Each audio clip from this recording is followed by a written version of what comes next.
So now we get to the part where you start getting to learn about my disabilities because stuff is getting real.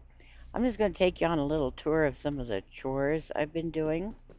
This is leading to another biome that is going to be, let's see, extreme hills. I had that covered so I could walk over it and stuff, but I really needed it for fishing, so I just cleaned it out. There's going to be a tragedy here later. I'll show it to you. But this is that little trench that I made under the house. It's 2 blocks tall so that the fishing hook won't get stuck in the dirt block below, and that ended up causing a tragedy.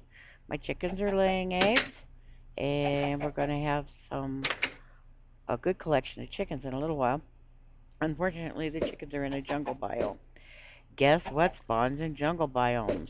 Now, I've never actually seen this happen, but when I would be over in another part of the map or something, I would hear a scream, and I'd come back and I'd find a carcass and feathers in the middle of the floor. I never, ever saw a ocelot in with the chickens, but I think ocelots are spawning. There was nothing. I really looked. There was nothing that could have been killing those chickens. Right in the middle of the floor with nothing but grass blocks under them. This is my first cooked fish. You get a lot more saturation and a lot more meat pop restoration if you cook the fish. So I was very happy to say that I had cooked fish. Of course, when an ocelot finally did materialize, I didn't have any cooked fish and had to go fish for raw ones. You have to use raw fish to tame ocelots. Anyway, so things are coming along. I'm even making glass so that I can make little skylights and stuff. This is in the jungle biome, and I'm collecting wood. This was a really tall tree, as you can tell, and I just hopped all the way up to get as much as I could. I may make a water tube back there where that is so that I can get in and out real fast. I'm not sure. I haven't decided yet, but you're looking now at the roof of the house. So I'm just taking you on a tour of the chores that I've needed to do to be able to survive. As I said, things are starting to get real because, see, I played this game once before, as I told you, and I had a tragedy and drowned, and I had found the chest outside, out in the water, with the spawn eggs in it, and I was carrying the spawn eggs, wearing a full set of iron armor and tools and stuff. When I drowned, I can live without the armor and the tools, but I cannot live without the spawn eggs. So even though I had really developed quite a little complex down here, and a tower to the top, and glass stuff everywhere, and 2 major structures, and an extensive plant farm, not animals, I abandoned the game, deleted the videos, and started over. Because I didn't even know what the spawn eggs were that had died, so that had despawned. And when I went back this time and found out, I was like, oh no, I would not have been able to do this game without those spawn eggs. All I managed to retrieve was chickens and ocelots. I was getting ocelots for free, so chickens were a help, but I need leather for books, and probably going to need villagers. It would be nice to have wolves and, pigs, and be nice to have everybody in the house. Well, not in the house necessarily. Sugar cane's coming along fine. I'm gathering as much sugar cane as I can. I'm hoping that 1.6 comes out, and by then I will have stuff dug out so that I can get to a plains biome quickly and get some horses, but I don't know if I'll find a plains biome high enough underwater. I don't think horses will spawn in this game. Here I am retrieving those darn pumpkins so that I can have jack-o'-lanterns.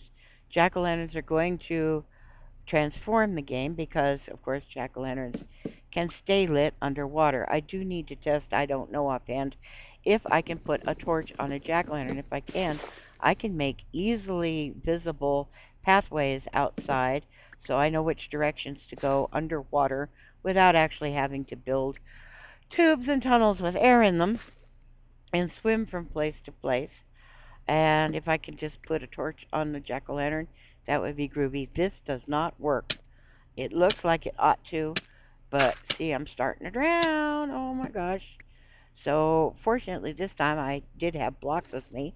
Tossed down a block and did my torch, breathing with the torch thing. Putting the torch down creates a temporary air block so that you can inhale. People are suggesting that I use buckets instead. It tends to scoop a little air block around your head just long enough for you to breathe, and you don't have to worry about breaking a torch loose and all that stuff. So I will practice with the bucket thing. I didn't know about the bucket thing. I'm very glad to hear about it. I've seen people on videos since then doing that.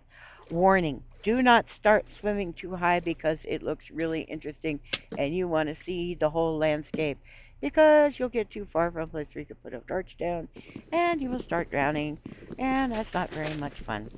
Here's the chest. I'm not going to tell you where it is. It's out there. It looks very blue from a distance because you see the water and air surrounding it. It makes a little air block, so it looks very blue from a distance. Just know that it's there. But I went back to retrieve the chest. I already had the spawn eggs, but I thought the more the merrier. What the heck? Things are expanding. You see how nice the grass looks. It's because that's a jungle biome, which is going to be an issue. My first cootie. I accidentally, well, kinda. I didn't count how many times the axe hit. I think the axe hit 4 or 5 times to break stone, and I think that a silverfish takes about 6 or 7 hits.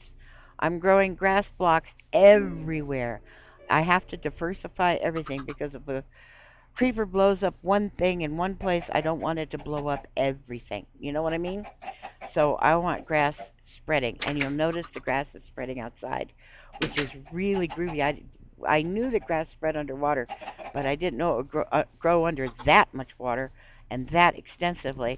So apparently, as long as you've got light, you can grow grass. So eventually, I can build stuff over the grass, buildings and whatnot, and extend my farms out. So I'm very pleased about that. This pumpkin farm, you know me, is going to get a lot bigger because we're not going to be using torches anymore. Notice I have animations off on torches. It lags your server, and my poor little laptop can barely run this game with Bandicam on, forget Skype and all that other stuff. So I've got everything unnecessary turned off. See, look, the poor little thing, it got in there and it drowned, and I couldn't save it while I was fishing for it. The reason why is there's solid blocks of water on top, but they're flowing down. I had to fill the whole trench with solid blocks, bottom and top, so that critters won't get pulled down. And I'm not sure I did it properly. So what I'm going to do eventually is I'm going to cover that trench so that nothing can drown in it, and so that pumpkins and sugarcane and so on can't fall in it. And I will build a fishing hole elsewhere. Okay, now here I've built a staircase down looking for the abandoned mine that I know is there because I was there the last time I played this map, and because I saw some other YouTubers playing it. So I know it's down there, and I need to get to it because I need skeletons for bones for bone meal. I need spiders because I'm going to need lots of string to build bows, and well, I just need to get, see, that's a silverfish block. Now I'm going to have to put wooden signs around that so I won't accidentally go down there without thinking sometime because I'll have forgotten. I've got to put signs around that so I know that's silverfish so that I won't break it. Anyway, so I built this staircase down, and it bisected this big field of gravel. I went to the, quote, wrong side of this gravel. The gravel had a little 1 block deep pond of water as well, and I laid down more gravel on top to dry up the water. And I dug around down there, and I found a few things, I think iron and that emerald and some coal and whatnot. But then I went over, let's say that's on the right side of the staircase as you're heading down. The left side of the staircase seems to be closer to the abandoned mine. Look how careful I'm being with my cursor so that I won't be looking directly at a hole if I break through, because cooties are spawning. Anyway, there's an Enderman, and I'm terrified that I'm going to break through a block, and I'm going to look right at that Enderman. So I have to be very careful with the crosshair. While I love this texture pack, I really don't like the crosshair. I did learn how to go into texture packs and modify them. I can't do much. I can't modify the textures of mobs and that kind of thing because I don't have Adobe Photoshop or anything like that. But I can, with paint, change the crosshair and make it larger. It's very hard for me to see, especially that right there it was invisible. On bright stone, snow, sandstone, that sort of thing, I can't see that cursor. So the longer I was down here, the more freaked out I got because I could hear every mob except creepers, but I'm sure creepers are there too. And I'd been on the, let's say, right side of the staircase so long, and I was so close to the left side, that mobs had every opportunity in the world to spawn while I was fooling around on the other side. So there's a boatload of boogeymen just waiting for me to do something stupid. And yay, coal, I really needed that. And the longer I was down there, and the more the mobs spawned, and the more I could hear them, the more the hair on the back of my neck rose, especially when this Enderman started sounding like it was whispering in my ears so close that it almost sounded like not only was it in the room with me, but it was inside my head. Ooh. See, I have to wear headphones when I'm playing this because, as you can hear, I have a very noisy air conditioner and my speaker wire is busted. And you know, in laptops, they put built-in speakers, but they're so funky that it's like, what? You can't hear anything. So I had to wear headphones, and I had the volume cranked up to full. And the longer I listened to that Enderman, the more psyched out I got. I mean, heart racing, shallow, rapid breathing. I was really, really scared. I feel a lot better about being scared now because I hear YouTubers who don't identify as having disabilities talking about the same, I guess you'd call them symptoms or effects of the fear as I have. People who aren't afraid of falling in other games, they don't know why, but in Minecraft, like in the Nether, when you're over a lava pool way up high or something, they get really freaked out by heights. So there's something about how immersed people get in the game because it really is like you're operating in an alternative world. There's something about this game that really affects people physiologically. And it's not that I'm oversensitive, it's that I've experienced trauma and things kick in, and when my body starts feeling hormonal differences and endocrine differences that are triggered by fear, physiological symptoms occur in me that are extremely strong, and I need to be good to myself around that. Uh, and that's why one reason I play peaceful a lot. But I'm not going to play peaceful in this map because I need mobs to spawn, and I need to play one game from start to finish with mobs on, as scared as I am. This gravel is a hopeful sign.